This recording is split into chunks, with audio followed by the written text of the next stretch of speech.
नमस्कार, कृति समाचारमा स्वागत छ। म शान्त दाहाल। समाचार सुरु गरौँ मुख्य खबरबाट। प्रदेश 1 सरकारले निर्माण गरेको प्रदेश सञ्चार माध्यम व्यवस्थापन गर्न बनेको विधेयक 2078 प्रदेश सभामा दर्ता। प्रदेश मिडिया काउन्सिलको व्यवस्था। निर्वाचन आयोगले वैशाख 30 गते हुन लागेको स्थानीय तहको निर्वाचनका लागि निर्वाचन आचार संहिता तयार गर्दै अन्तिम रूप दिए पश्चात रातपत्रमा सार्वजनिक गरिने। मोहन वैद्य नेतृत्वको नेकपा क्रान्तिकारी माओवादीले आउँदो स्थानीय तहको निर्वाचन बहिष्कार गर्ने घोषणा। स्वच्छ तथा निष्पक्ष निर्वाचनको कुनै सम्भावना नभएको भनाई। इटहरीबाट भोजपुरतर्फ जाँदै गरेको रड लोड गरिएको लोपे ट्रक ब्रेक फेल भई दुर्घटना। सडकबाट करिब 60 मिटर मुनि खस्दा 2 गम्भीर घाइते। मोरङका उद्योगीहरूले बैंक तथा वित्तीय संस्थाले चर्को ब्याजदर वृद्धि गरेकोमा अर्थमन्त्रीलाई ज्ञापन पत्र बुझाए। अर्थमन्त्री जनार्दन शर्मा सहित नेकपा माओवादी केन्द्रका अध्यक्ष प्रचण्डलाई बुझाए ज्ञापन। कोरोना भाइरसको नयाँ भेरिएन्ट फेरि देखियो। अमेरिका र फ्रान्समा कोभिड-19 को नयाँ भेरिएन्ट डेल्टा क्रोनका 2 संक्रमित भेटिए। र विभागीय टोली त्रिभुवन आर्मी क्लबले जित्यो 5औं झापा गोल्ड कपको उपाधि।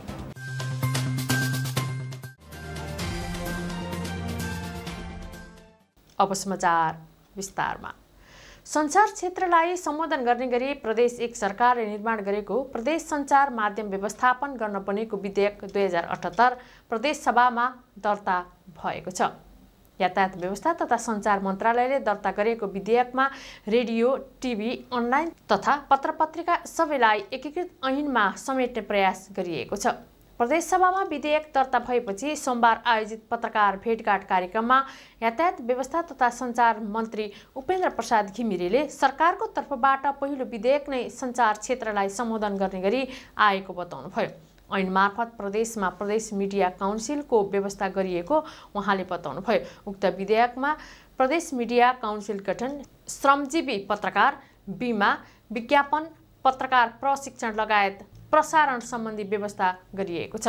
त्यस्तै महिला, दलित, अपाङ्गता भएकाहरूले पत्रकारिता विषयमा स्नातकोत्तर तहको अध्ययन गर्न चाहेमा प्रदेश सरकारले तोकिए बमोजिमको छात्रवृत्ति रकम उपलब्ध गराउन सक्ने व्यवस्था पनि गरिएको छ। विधेयकमा 8 परिच्छेद 45 धारा छन्। निर्वाचन आयोगले वैशाख 30 गते हुन लागेको स्थानीय तहको निर्वाचनका लागि निर्वाचन आचार संहिता तयार भइरहेको जनाएको छ। सोमबार आयोगले नियमित पत्रकार सम्मेलन मार्फत निर्वाचन आचार संहिता तयार भइरहेको जनाइएको छ। सोमबार आयोगले नियमित पत्रकार सम्मेलन मार्फत निर्वाचन आचार संहिता तयार भइरहेको जानकारी दिएको हो। सम्मेलनमा प्रवक्ता शालिग्राम शर्मा पौडेलले निर्वाचन आचार संहितालाई अन्तिम रूप दिन आयोग र कानुन मन्त्रालय बीच छलफल भइरहेको बताउनुभयो। उहाँले आचार संहिता पास भएपछि राजपत्रमा प्रकाशित गरिने जनाउनुभयो। प्रवक्ता पौडेलले साना दलले निर्वाचन चिन्हप्रति गरेको गुनासो बारे पनि आयोगले प्रचलित कानुनको अधीनमा रहेर निर्णय गर्ने बताउनुभयो। निर्वाचन चिन्हलाई लिएर केही दिन अघि संघीय लोकतान्त्रिक राष्ट्रिय पार्टी सम्बद्ध संघीय लिम्बुवान मञ्च नेपालले सुनसरी जिल्ला निर्वाचन कार्यालय मार्फत आयोगलाई ज्ञापन पत्र बुझाएको थियो। आयोगले यसपटकको निर्वाचनमा आयोगले निर्धारण गरेको उम्मेदवार खर्चलाई पनि अनुगमन गर्ने व्यवस्था रहेको उहाँले बताउनुभयो। केही दिन अघि राजनीतिक दलका प्रतिनिधिसँग बैठक बस्दै महानगरका मेयर पदका लागि 7.5 लाख रुपैयाँ, उपमहानगरका लागि 5.5 लाख र नगरपालिका साथै गाउँपालिकाको हकमा प्रमुखले 3.5 लाख रुपैयाँ खर्च गर्न पाउने प्रस्ताव गरेको छ। यो प्रस्ताव पारित हुन बाँकी छ। मोहन वैद्य नेतृत्वको नेकपा क्रान्तिकारी माओवादीले आउँदो स्थानीय तहको निर्वाचन बहिष्कार गर्ने घोषणा गरेको छ। सरकारले यही वैशाख 30 गते स्थानीय तहको निर्वाचनको मिति घोषणा गरेको छ। फागुन 25 गतेदेखि 29 गतेसम्म बसेको पार्टी केन्द्रीय समितिको बैठकले चुनाव बहिष्कार गर्ने निर्णय गरेको हो। बैठकमा महासचिव वैद्यले वर्तमान राजनीतिक परिस्थिति र हाम्रो कार्यभार शीर्षकमा राजनीतिक प्रस्ताव पेश गरेका थिए। सोही प्रस्तावमा छलफल गर्ने क्रममा स्थानीय तहको निर्वाचन बहिष्कार गर्ने नीति लिएको जनाइएको छ। स्वच्छ तथा निष्पक्ष निर्वाचनको कुनै सम्भावना नभएकाले पनि यस्तो निर्वाचनको कुनै अर्थ नहुने पार्टीले ठहर गरेको छ। संसदबाट राष्ट्रघाती एमसीसी अनुमोदन गर्ने काममा नेपाली काङ्ग्रेसका साथै कम्युनिस्ट नामसारी माके, एकीकृत समाजवादी, एमाले लगायतका राजनीतिक दलहरूद्वारा अमेरिकी साम्राज्यवादको चरम दलाली तथा राष्ट्रिय गद्दारी गरिएको स्थितिमा तिनको अझै भण्डाफोर गर्न अति जरुरी भएको नीति अख्तियार गरिएको छ। इटहरीबाट भोजपुरतर्फ जाँदै गरेको रड लोड गरिएको लोपेट ट्रक ब्रेक फेल हुँदा सडकबाट करिब 60 मिटर मुनि खसी 2 जना गम्भीर घाइते बनेका छन्। थप 4 जना घाइते छन्। 1 नम्बर प्रदेश ट्राफिक प्रहरी कार्यालय इटहरीका अनुसार आइतबार अन्दाजी 2 बजेतिर धनकुटा पाखरीवास नगरपालिका 5 गुराँसे सडक खण्डमा खस्दा 2 जना गम्भीर घाइते बनेका हुन्। गम्भीर हुनेमा सोही ठाउँका 40 वर्षीय धनमाया तामाङ र 10 वर्षीय दिप्सन तामाङ छन्। यस्तै चालक सिमरा नगरपालिका 2 का 22 वर्षीय मोहन श्रेष्ठ, सोही ठाउँका 39 वर्षीय सरोज कुमार कुर्मी, 18 वर्षीय जितेन्द्र पटेल र धनकुटा पाखरीवास 5 की 24 वर्षीय कल्पना श्रेष्ठ सामान्य घाइते बनेका छन्। दुर्घटनामा परेको सवारी घटनास्थलमै रहेको जनाइएको छ। कृति समाचारमा अब विज्ञापन।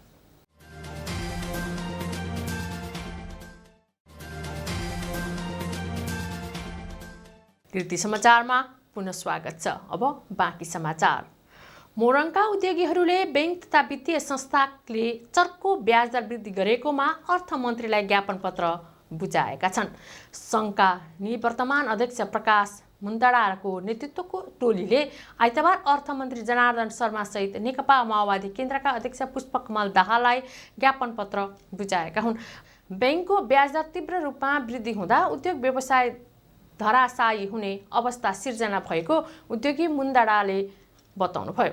यसले स्वदेशी लगानी, रोजगारी र उत्पादकता सहित समग्र अर्थतन्त्रमा असर गर्ने भएकाले तत्काल ब्याज दरलाई कम गर्नका लागि आग्रह गरिएको उहाँले बताउनुभयो। निवर्तमान अध्यक्ष मुन्दाडाले बैंकहरूले हाल संस्थागत निक्षेपमा 10% सम्म ब्याज दर कायम गरेर आगामी चैत्रमा 11% सम्म पुग्न सक्ने सम्भावना रहेकाले संस्थागत निक्षेप अधिकतम 6% कायम गराउन साथै तरलता अभावको समस्यालाई न्यूनीकरण गर्न माग गरेको बताएका छन्। उद्योगी मुन्दाडा सहित महेश जाजु, पवन कुमार सारडा, विकास कुमार वेगवानी, दिपेश सुवेदी, अमित सारडा लगायतको उपस्थितिमा ज्ञापन पत्र बुझाइएको थियो। कोरोना भाइरसको नयाँ भेरिएन्ट फेरि देखिएको छ। अमेरिका र फ्रान्समा कोभिड-19 को नयाँ भेरिएन्ट डेल्टा क्रोन भेटिएको हो। यो भेरिएन्ट डेल्टासँग मिल्दोजुल्दो भएको साइप्रसको एक ल्याबले अनुसन्धानबाट पुष्टि भएको अन्तर्राष्ट्रिय समाचार संस्थाहरूले जनाएका छन्।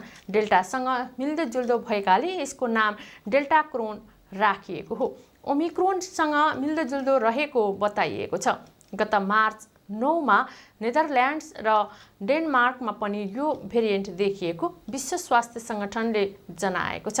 हालसम्म 2 अमेरिकी नागरिकमा डेल्टा क्रोन संक्रमण देखिएको जनाइएको छ। अन्य धेरैमा पनि योसँग मिल्दोजुल्दो लक्षण देखिएको विदेशी सञ्चार संस्था स्काई न्युजले जनाएको छ। गत महिना बेलायतको स्वास्थ्य सुरक्षा एजेन्सी UKHSA ले 1 जना बेलायती नागरिकमा डेल्टा र ओमिक्रोन दुवैको लक्षण देखिएको बताएको थियो। मोरङको विराटनगर महानगरपालिका 15बाट प्रहरीले 3 युवालाई ब्राउन सुगर सहित पक्राउ गरेको छ। पक्राउ पर्नेमा सिन्धुपाल्चोक त्रिपुरा सुन्दरी गाउँपालिका 9 का 38 वर्षीय सन्दीप खड्का, काठमाडौँ स्वयम्भू नगरपालिका 15 का 23 वर्षीय हिमाल नेपाल र रामेछाप देउराली गाउँपालिका 5 का 34 वर्षीय कृष्ण बहादुर मगर रहेका छन्। उनीहरूलाई इलाका प्रहरी कार्यालय रानीबाट खटिएको मोबाइल टोलीले आइतबार राति 10:30 बजेतिर शङ्का लागि जाँच गर्दा ब्राउन सुगर बरामद गरिएको जनाएको छ। उनीहरूको साथबाट 1.6 ग्राम ब्राउन सुगर र 1,05,000 रुपियाँ नगद बरामद गरिएको जनाइएको छ। पक्राउ परेका सबैलाई इलाका प्रहरी कार्यालय रानीमा राखी अनुसन्धान भइरहेको जनाइएको छ। अब खेल खबर।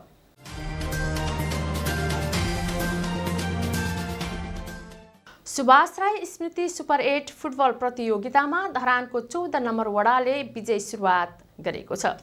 जितसँगै 14 नम्बर वडाले 3 अङ्क प्राप्त गरेको छ।